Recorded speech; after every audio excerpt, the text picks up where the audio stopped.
Bonjour à toutes et à tous, je suis ravie de vous retrouver ce matin. Alors je vous présente Sonny et si je tourne à côté de son panier, ça n'est pas pour vous la présenter, même si je vous l'aurais présentée, c'est parce qu'on vient juste de l'adopter au refuge. Attendez, voilà, je prends un petit peu le micro. Elle sort du refuge, donc voilà, elle a vécu dans la rue et pendant que je prenais ma douche et que je me préparais, bah, elle pleurait, elle couinait, elle savait pas ce qui se passait, donc je me suis posée à côté d'elle pour qu'elle soit un peu apaisée. Et là, j'ai l'impression que ça a marché, donc je ne vais plus bouger pour cette vidéo. Peut-être que je plisserai un petit peu des yeux parce que je suis derrière la baie vitrée et aujourd'hui, vous savez, il y a cette espèce de nuage là, du sable du Sahara. Donc voilà, désolée si j'ai pas les yeux très ouverts. J'espère que ça n'entravera pas la qualité de cette vidéo. Alors aujourd'hui, on va parler de mes pires bourdes autistiques. Alors j'ai choisi le terme bourde comme thème générique parce que vous allez voir qu'on va aborder des choses où bon, on va rire et je vais avoir un grand moment de solitude, mais peut-être que vous l'avez eu aussi.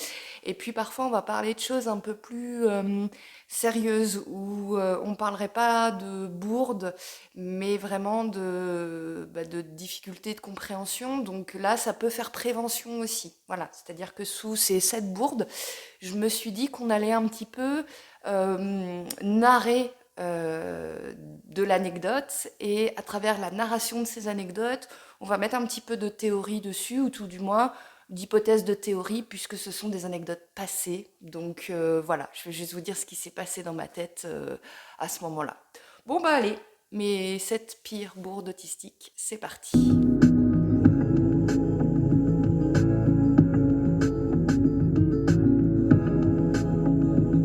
Alors, j'ai fait les choses dans le sens chronologique, c'est-à-dire on va partir d'enfant et on va aller jusqu'à maintenant. Alors bien entendu, j'ai 38 ans, donc j'en ai pas fait que 7 des bourdes, mais j'ai décidé de prendre celle dont je me souvenais peut-être le plus. Et je ferai une autre vidéo sur les bourdes au travail, parce que les bourdes au travail, il y en a encore plus que les bourdes dans la vie personnelle. Donc voilà, il y aura une vidéo spéciale travail. Mais là, donc, la première, alors c'est une bourde d'enfant, c'est-à-dire qu'il y a beaucoup d'enfants qui font ce genre de bourde, mais là j'étais quand même un peu plus grande. Il faut savoir que moi, quand j'étais petite, je vivais en HLM, mais en HLM à la campagne. Oui, ça existe, voilà, il y a aussi des barres d'immeubles à la campagne. Et je me rappelle que lorsqu'on partait quelque part, je descendais toujours en fait avant mes parents pour eh bien, être à la voiture. Enfin voilà, j'aimais bien descendre avant eux. Alors je ne sais pas exactement quel âge j'avais, mais encore une fois, j'étais un peu plus grande que les enfants qui font ce genre de bourde. Et mes parents m'avaient demandé de ne pas m'arrêter, parler aux personnes âgées qui tricotaient dans le hall d'entrée. Et du coup, moi j'avais bien compris cet ordre et j'avais bien compris mes parents. Et je descends et donc les vieilles dames dans le hall d'entrée m'interpellent comme chaque jour. Ah bonjour Johanna, comment ça va? Donc je commence à leur dire bonjour et je leur dis je vais à la voiture parce que maman elle m'a interdit de parler aux vieilles commères. Voilà, donc grand instant de solitude parce que lorsque mes parents sont descendus, forcément les vieilles commères, elles l'avaient là et donc on m'a appris ensuite qu'il ne fallait pas répéter textuellement ce qu'on disait et que les mots pouvaient avoir un sens et blesser les gens. Donc ça c'était pour la première anecdote quand j'étais petite. Ensuite, adolescente. Alors adolescente, il faut savoir qu'on m'appelait souvent Gaston Lagaffe. Justement, bah, pour l'anecdote que je vais vous raconter là, j'étais donc à l'internat lorsque j'étais ado, puisque donc, j'ai été harcelée dans mon premier lycée, j'ai changé de lycée en cours d'année, donc comme le lycée était plus loin, j'étais à l'internat. Et je me rappelle d'une fois où, dans la queue de la cantine, tout le monde se met à chanter Joyeux anniversaire à une personne. Et moi, je suis étonnée, je vous jure que c'est vrai, j'ai un peu honte, hein, parce qu'il y a des choses où, voilà, quand on se les remémore, on se dit, oh mon Dieu. J'ai dit, ah bon, c'est ton anniversaire aujourd'hui? Et la personne me dit, bah oui, pourquoi? Moi, je dis, bah pourquoi ils ont fait la quête seulement hier? La quête, c'est-à-dire la quête d'argent pour son cadeau, parce que pour moi, dans ma tête, les anniversaires, Ça se prévoyait longtemps à l'avance, le temps d'acheter le cadeau, le temps de faire la fête, le temps de... Voilà. Et du coup, j'étais tellement interloquée que j'ai verbalisé mon étonnement. Et donc, bah, c'était la grosse bourde puisque la jeune fille a su qu'elle allait avoir un cadeau alors que ça devait être une surprise et que... Voilà. Donc, je me suis sentie très mal puisque là, tout de suite, tout le monde a réagi en disant, non, mais quand même, Johanna, attends. Voilà, donc ça c'était quand j'étais adolescente. Troisième anecdote, toujours à l'adolescence, là c'était une bourde vraiment différente. Je ne sais pas si vous, ça vous est déjà arrivé dans votre lycée. On avait des personnes qui venaient vendre des magazines comme Onicep, Phosphore, enfin voilà, des magazines de jeunesse. Et donc ils étaient dans le hall de notre établissement et il y avait donc des commerciaux. Et moi, j'étais très très mal à l'aise parce que déjà, quand on me alpague, voilà, je n'arrive pas à dire non, ça m'intéresse pas. Enfin, je suis toujours très gênée, surtout quand j'étais ado. Donc, je me fais alpaguer par une commerciale et là, elle commence son speech. Et moi, là où j'étais bah, non seulement gênée, mais en plus en colère, c'est que je savais très bien que mes parents ne m'achèteraient jamais un magazine. Ça, c'était de toute façon une donnée de base, quoi. Et j'aurais voulu pourtant. Et le fait que du coup, cette personne me fasse un espèce de petit speech, comme si la décision dépendait de moi, ça m'énervait fortement, mais je n'arrivais pas à lui dire. À chaque fois que j'essayais de dire oui, mais non, mais tu sais, c'est pas si cher. Donc, j'ai fait ce qu'on appelle du phoning, c'est-à-dire que j'ai essayé de masquer en devenant un peu complaisante. Je me suis dit comme ça va passer vite, quoi. Oui, oui, d'accord, ok, oui, oui, d'accord. Donc elle m'a fait remplir devant elle le bon d'engagement. Je me sentais super mal. Et donc je suis repartie avec ce bon. Donc il y avait le hall d'entrée et juste derrière, il y avait la cafétéria. Donc je suis arrivée à la cafétéria avec mon bon d'engagement.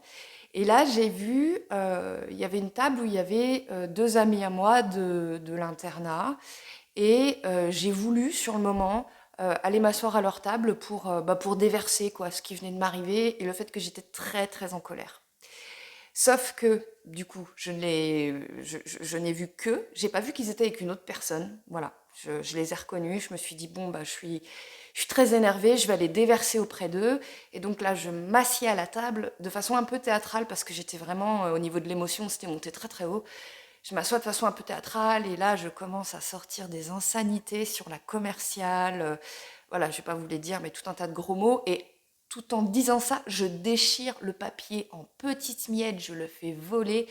Et là, je sais pas pourquoi, je vois mes deux amis masculins qui se regardent et qui rigolent.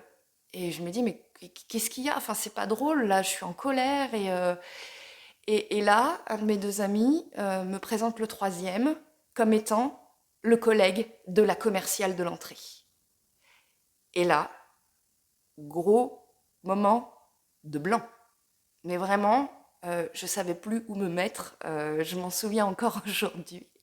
À 38 ans, j'étais vraiment très, très, très mal. Donc le gars, en plus, le commercial, qui était collègue de l'autre, bah, il s'est énervé, hein, forcément. Il n'avait pas du tout le contexte, il savait pas du tout ce qui s'était passé dans ma tête. Il a pris ça pour un manque de respect faramineux, comme si j'étais une petite rebelle.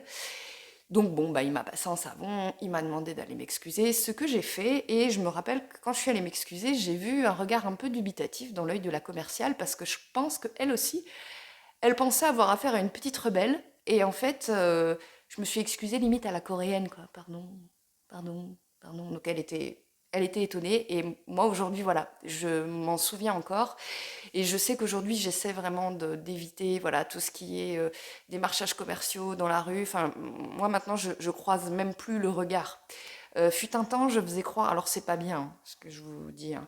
Fut un temps, je faisais croire que j'étais sourde parce que comme j'ai travaillé un petit peu avec des enfants sourds, j'avais quelques petites mini notions de langue des signes, donc je faisais, voilà, en gros, je suis sourde quand je travaillais dans une grande ville et bah, généralement ça passait. Aujourd'hui, je le fais plus parce que je me dis bon, voilà, c'est mentir, donc je préfère. J'ai remarqué que quand il n'y a pas de contact oculaire, voilà, on peut passer, la personne ne nous saute pas dessus. Voilà. Je vais regarder si ça filme toujours. Ouais, c'est bon, j'en suis à 10 minutes. Vous voyez, je me suis levée et là, elle se réveille. Bon, ok, je suis là. Hem, Toujours à l'adolescence, mais là, un peu plus jeune et là, vous allez voir, il y en a qui vont rire et puis je pense que les parents, eux, vont un peu moins rire, mais je trouve que c'est de la prévention, donc c'est pas mal. Là, donc j'étais un peu plus jeune, j'étais pas, lycéenne, j'étais collégienne et un jour, dans le car scolaire, j'étais assise à côté d'un camarade de classe, donc j'étais en cinquième, je devais avoir 12 ans et ce camarade de classe, tout en me regardant, commence à me caresser le haut de la cuisse. Euh, Moi, je j'avais aucune idée de comment dire. Là, pour le coup, je pense que on peut penser peut-être à la théorie. Alors, comment elle s'appelle cette théorie? Ben justement, la théorie de l'esprit, c'est-à-dire essayer de deviner ce qui se passe à l'intérieur de l'autre. Moi, ce geste m'a mis très très très mal à l'aise. Mais je ne comprenais pas que ce jeune homme se faisait plaisir. Je pensais que ce jeune homme, en fait, voulait me faire du mal. Mais exactement comme s'il m'avait tiré les couettes ou comme s'il m'avait pris mon sac. Enfin, voilà, moi dans ma tête, je pensais vraiment que, en gros, bah, il était en train d'être méchant. Je voyais pas du tout l'aspect sexuel naissant. Mais alors, pas du tout. Et ma technique de riposte, je l'ai regardé droit dans les yeux et je lui ai dit: Arrête, sinon je fais la même chose.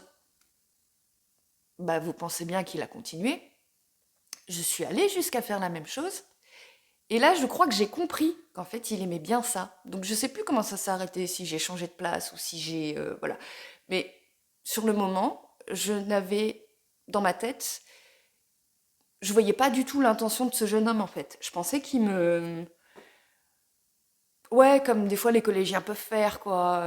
Voilà, se tirer les cheveux, se faire des petites tapes. Je pensais pas du tout qu'il y avait quelque chose d'un ordre sexuel, puisque j'étais encore absolument pas dedans. Et on peut peut-être parler de naïveté là-dessus, mais voilà, c'est comme ça. Donc, si vous avez des enfants, parlez-leur tôt du consentement, de tout ce qui est... voilà, alors je vous apprends rien, hein, mais pour vous dire que quand on est autiste, disons on a une difficulté en plus, vous voyez, pour voir ce qu'il y a dans la tête de l'autre. D'ailleurs, Julie Daché, on parle très bien dans La différence invisible. Je vous spoile pas tout le livre, mais il y a juste un petit moment où un de ses voisins lui demande un cours d'espagnol ou d'italien, enfin, un cours de langue, quoi, parce qu'il lui dit qu'il vient d'avoir un marché avec ce pays-là et qu'il aimerait parler la langue. Et Julie Daché accepte enfin le personnage dans La différence invisible, accepte de venir lui donner des cours et bah, le mec lui saute dessus en disant non mais t'as pas compris que c'était en fait une façon de... Voilà. Donc parfois, en tant qu'autiste, on a du mal à comprendre. D'ailleurs, quand il y a des films où, homme ou femme, hein, où du coup l'autiste est dans une position de ne pas voir les avances, moi ça me fait beaucoup rire, puisque voilà, j'ai été comme ça, et moi-même, je crois que je ne sais pas draguer. En tout cas, c'est ce que mon mari dit, parce que j'ai pas beaucoup dragué dans ma vie, mais bah, mon mari, comme il m'a plu quand je l'ai rencontré, je lui ai fait savoir, et je lui ai fait savoir de façon très cash, très très très cash.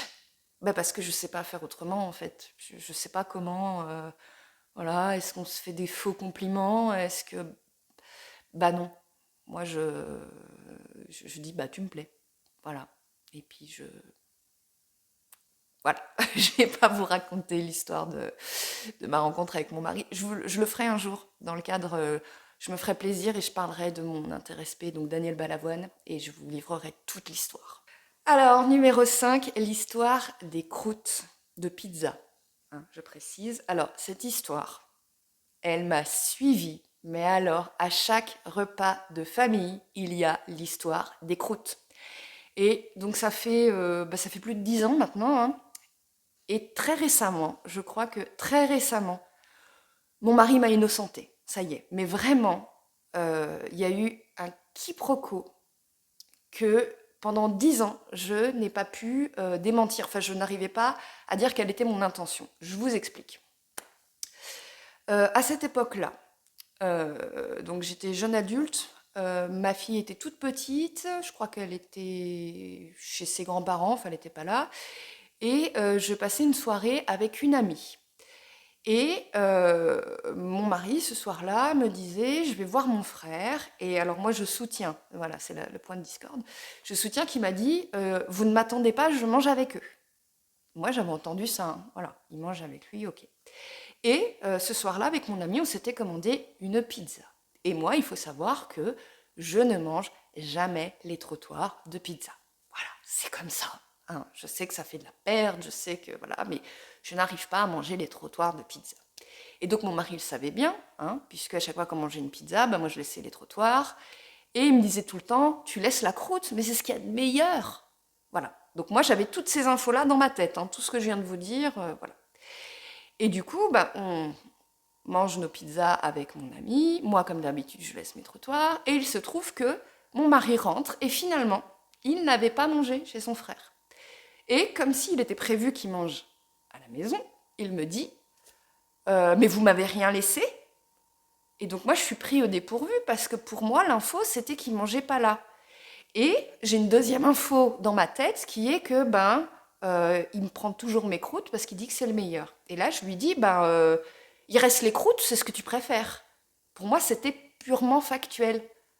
Voilà, déjà qu'il n'était pas censé manger là, mais si à la limite il voulait grignoter, il y avait mes croûtes. Sauf que mon ami n'était pas au courant de cette anecdote-là. Et donc mon ami a éclaté de rire parce que hors contexte, un homme qui rentre et qui dit vous m'avez rien laissé, la femme qui répond il y a les croûtes. Vous voyez? Donc mon mari il s'est senti assez humilié en fait par le rire de mon ami et il a cru que j'avais fait exprès, en gros, voilà, pour être méchante. Alors que moi, vraiment, dans ma tête, il y avait l'information je ne mange pas à la maison et l'information en fait j'adore les croûtes. Et j'ai mélangé les deux. Et du coup, ça a donné, factuellement, non, tu ne devais pas manger là, mais si tu as envie de manger, il reste les croûtes. Et comme je sais que tu aimes ça, enfin voilà. Et donc après, cette histoire a été racontée et re-racontée et re-racontée. Et donc à chaque fois qu'on voit ma belle famille, voilà, j'ai droit à l'histoire des croûtes de pizza. Et j'ai longtemps été vue comme en gros la morue, quoi. La morue qui a mis un bon fion à son mari, quoi. Et c'était c'était hyper frustrant parce que j'essayais d'expliquer, mais non, c'était pas mon intention. Parce que, à la limite, je veux dire, on est tous, voilà, on fait tous des erreurs. Ça arrive des fois d'être méchant avec des personnes, voilà, d'avoir eu de l'humour et finalement, c'était un humour méchant. Si ça avait été le cas, je pense que je l'aurais dit. J'aurais dit, bah oui, là c'est vrai, c'était maladroit. Mais vraiment, dans mon intention, moi, c'est ce qui s'est passé dans ma tête, quoi. Il y avait juste deux choses factuelles. Et ça a mis du temps. Aujourd'hui, je pense que mon mari me croit. Euh, bon, mon beau-frère peut-être pas, mais voilà, tant pis. C'est ce qui est vraiment arrivé, en tout cas pour moi, dans ma tête. Alors, numéro 6. Donc, numéro 6, j'étais en train, ce qui est rare, de faire des courses. Voilà, je vais très très peu en magasin parce que il y a du bruit, il y a des gens, voilà, c'est compliqué, mais ce jour-là, j'étais obligée et sur ma petite liste, je devais prendre du gel coiffant pour mon mari. Et en fait, j'étais dans un très grand magasin. Et j'aime pas les très grands magasins parce que vraiment il y a tellement trop de choix. Moi au niveau visuel j'ai du mal à me repérer. Donc moi personnellement dans ces moments-là j'ai une petite technique. Alors une petite technique qui me demande de sociabiliser avec autrui, mais qui je trouve au niveau du rapport gain de temps est pas mal. Par exemple je sais pas, je cherche une sauce tomate dans le rayon sauce tomate.